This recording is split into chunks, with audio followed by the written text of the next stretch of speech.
বন্যার খবর জানাতে যাচ্ছি নোয়াখালীতে, সেখানে আছেন সহকর্মী মাসুদ পারভেজ।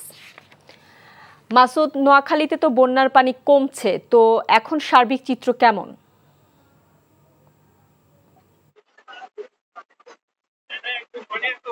শাওন, সম্প্রতি যে বন্যা স্মরণকালে যে ভয়াবহ বন্যা বয়ে গেল নোয়াখালী, লক্ষ্মীপুর, ফেনী সহ বিভিন্ন এলাকায়, সেখানে বলতে গেলে এখন আপনার অনেক প্রায় এই পর্যন্ত গত 3 দিন যে রৌদ্রোজ্জ্বল যে উজ্জ্বল আবহাওয়া দেখা গেছে, সেখানে প্রায় 30 মিলিমিটারের মতো পানি কমে গেছে।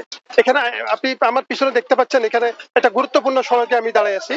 সেখানে এখানে একটা স্থানীয় সরকার পরিষদ, এলজিডি অফিস, নোয়াখালী পৌরসভা অফিস, সেখানে আমাদের সদর হাসপাতাল।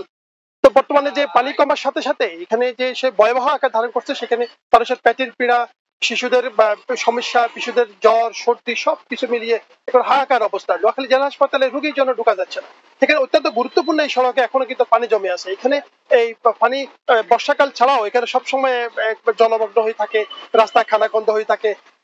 এলাকাবাসী প্রচন্ড ক্ষোভ জানিয়েছে আমাদেরকে যে নোয়াখালীর মতো একটা জেলা হাসপাতালের মতো গুরুত্বপূর্ণ একটা জেলা শহরের এখানে সদর হাসপাতালের সড়ক সবসময় এখানে কি বন্যা, কি বৃষ্টি, কি শীতকাল, কি গরমকাল, সবসময় এখানে কিন্তু সবসময় জলমগ্ন হয়ে থাকে। তো প্রশাসনের প্রতি এরা খুব জোর দাবি জানাচ্ছে যে তারা যেন অবিলম্বে যেন প্রশাসনের এই দিকে দৃষ্টি দেয়।